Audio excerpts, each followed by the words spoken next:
हम लोग कक्षा 11 की बात कर रहे थे। कक्षा 11 में हम रसायन की कुछ मूलभूत अवधारणाओं की चर्चा कर रहे थे, तो उसमें हमारा टॉपिक चल रहा था मूल संकल्पना। उसमें कुछ एक दो सवाल भी लगवाए थे, आज एक सवाल और देख लेते हैं। जैसे कह रहा है सवाल कि NaHCO3 के x ग्राम गर्म करने पर 5.6 लीटर CO2 प्राप्त होती है, तो ये x का मान बताइए। तो NaHCO3 को पहले हम लोग करते हैं गर्म। जब गर्म करेंगे इसको तो क्या बनेगा, Na2CO3 बनेगा प्लस जो है CO2 बनेगा प्लस क्या बनेगा, H2O बनेगा। बात वही बैलेंस करने के लिए यहाँ पे कितने से गुणा किया जाएगा, 2 से।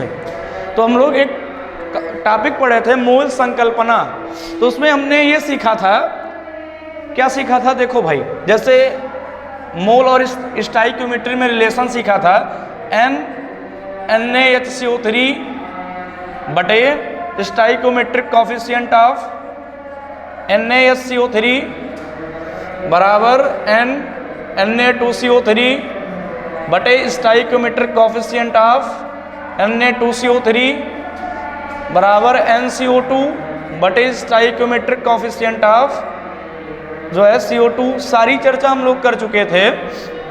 बराबर NH2O बटा स्टाइक्योमेट्रिक कॉफिशिएंट ऑफ H2।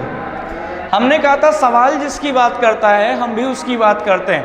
तो यहाँ पे सवाल ने NaHCO3 के x ग्राम करने पर गर्म करने पर NaHCO3 के x ग्राम को गर्म करने पर, भाई यहाँ पे सवाल में थोड़ा मिसप्रिंट हो गया, को गर्म करने पर 5.6 लीटर CO2 प्राप्त होती है, तो x का मान बताइए। सवाल ने NaHCO3 की चर्चा किया और CO2 की चर्चा किया, तो हम भी NaHCO3 और CO2 की चर्चा करेंगे। मतलब कि हम इसमें रिलेशन, इनमें और किसमें, NCO2 बटा स्टाइक्योमेट्रिक कॉफिशिएंट ऑफ CO2 में रिलेशन देखेंगे। चलिए भाई, तो NaHCO3 बटा स्टाइक्योमेट्रिक कॉफिशिएंट ऑफ NaHCO3 बराबर NCO2 बटा स्टाइक्योमेट्रिक कॉफिशिएंट ऑफ CO2। तो हम लोग जो है सबसे पहले NCO2 निकाल लें। तो NCO2 कैसे निकालेंगे, देखो भाई यहाँ पे 5.6 लीटर CO2 दिया गया है, गर्म करने पर 5.6 लीटर CO2 प्राप्त होती है, तो ये x का मान बताइए। और आपको ये पता होना चाहिए ये 5.6 लीटर CO2 जो प्राप्त हो रही है ये NTP पर प्राप्त हो रही है। कहाँ पे प्राप्त हो रही है, NTP पर प्राप्त होती है, तो x का मान बताइए। तो हमने मोल निकालने के तीन फार्मूले सीखे थे। एक जब क्वांटिटी दी हो, दूसरा जब मास दिया हो, और तीसरा जब आयतन दिया हो। तो हम लोग यहीं पे NCO2 क्या सीखा था, NCO2 बराबर V कितना है 5.6 बटा 22.4, हम लोग 22.4 लीटर प्रति मोल, ये फार्मूला हमने पढ़ा था। तो ये यहाँ पे दशमलव से दशमलव कट जाएगा, ये हो जाएगा 4 छक्का 24, 4 पंचे 20, 2 22। NCO2 बराबर आ जाएगा 4 बार में कट जाएगा 1/4 लीटर से लीटर कटेगा, मूल कूद के ऊपर जाएगा। मैंने 3 फार्मूले की चर्चा की थी, मैं लिख दे रहा हूँ एक बार।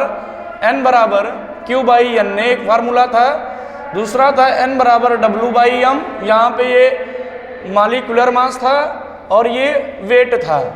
और एक फार्मूला पढ़ा था N बराबर V अगर इन लीटर में है तो 22.4 लीटर प्रति मोल। 3 फार्मूले में बताए थे, तीसरे फार्मूले से लगाए, तो NCO2 आ गया 1/4।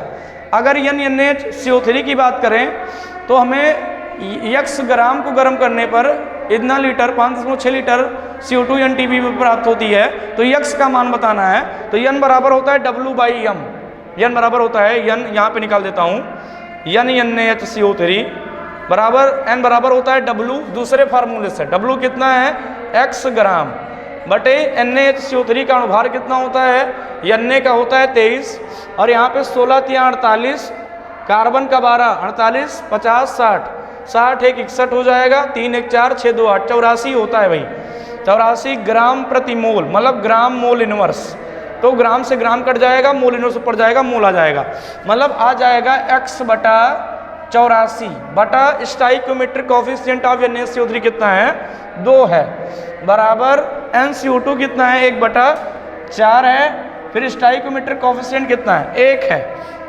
तो जरा बच्चों देखें x बटा 84, 2 कहाँ जाएगा, 84 के पास, तो ये आ जाएगा ओवरऑल, हाँ भाई ये कट जाएगा, इसे थोड़ा आगे लिखता हूँ, x बटा 2 गुणे 84 बराबर 1/4, तो ये कट जाएगा, 2 दूनी 4 और 2 चौको 8, 2 दूनी 4, तो x बराबर आ जाएगा 42, x बराबर कितना आ जाएगा 42।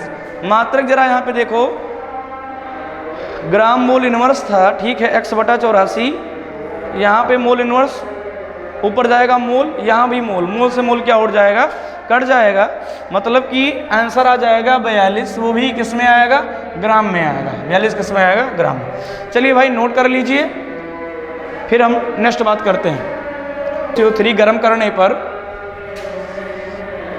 10 ग्राम CO3 गर्म करने पर उत्पाद की ओर जिस पदार्थ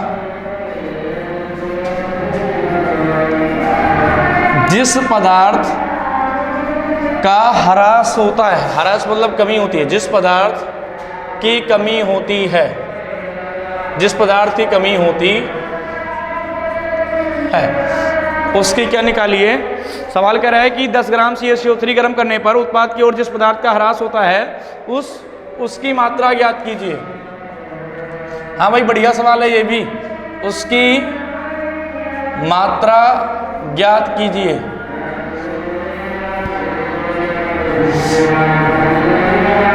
हाँ भाई 10 ग्राम CO3 गर्म करने पर उत्पाद की ओर जिस पदार्थ की कमी होती है या ह्रास होता है उसकी मात्रा ज्ञात कीजिए। चलिए भाई CaCO3 को हमने गर्म कर दिया, जब गर्म किया तो यहाँ से CaO plus CO2 carbon dioxide gas निकलेगी, बैलेंस रिएक्शन, ठीक है भाई। चलो मोल का आंसर पे लिख डालते हैं। अब हम डायरेक्ट लिखेंगे, सवाल जिसकी बात किया, किसकी बात किया है, CaCO3 की, और क्या है, उत्पाद की ओर जिस पदार्थ का कमी होगी, कमी किस में होगी, CaO सॉलिड है, आयनिक कंपाउंड है, और CO2 गैस है, तो गैस जब बनेगी, बन के उड़ जाएगी, तो कमी किस में होगी, CO2 में, मतलब सवाल CO2 की ओर इंडिकेशन कर रहा है और CaCO3 की ओर।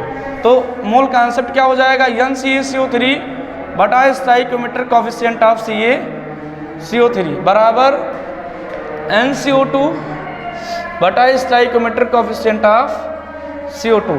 चलिए भाई पहले तो NCaCO3 निकाल लेते हैं इधर।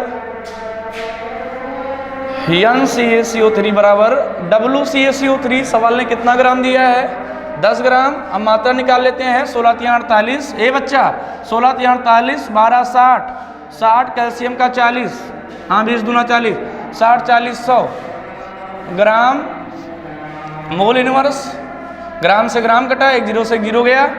NCaCO3 बराबर 0.1 मोल इनवर्स ऊपर जाएगा, मोल हो जाएगा, तो NCaCO3 बराबर आ गया 0.1, क्या आ गया बच्चा, मोल, बटा CaCO3 कितना है 1 बराबर NCO2, इसको कब्जे में निकाल लेते हैं, NCO2 बराबर W, तो हमें वही W बताना है जिसका ह्रास हो रहा है। CO2 16 दूना 32 12 44 32 12 44 ग्राम मोल इनवर्स, ग्राम मोल इनवर्स, तो यहाँ पे हो गया W बटा 44 ग्राम मोल इनवर्स बटा कितना 1, तो 1 से कोई दिक्कत है नहीं उससे, हाँ, तो 44 गुणे आ जाएगा 0.1, मोल से क्या कट जाएगा, मोल इनवर्स, और क्या ग्राम बराबर क्या W, तो 4.4 ग्राम बराबर W।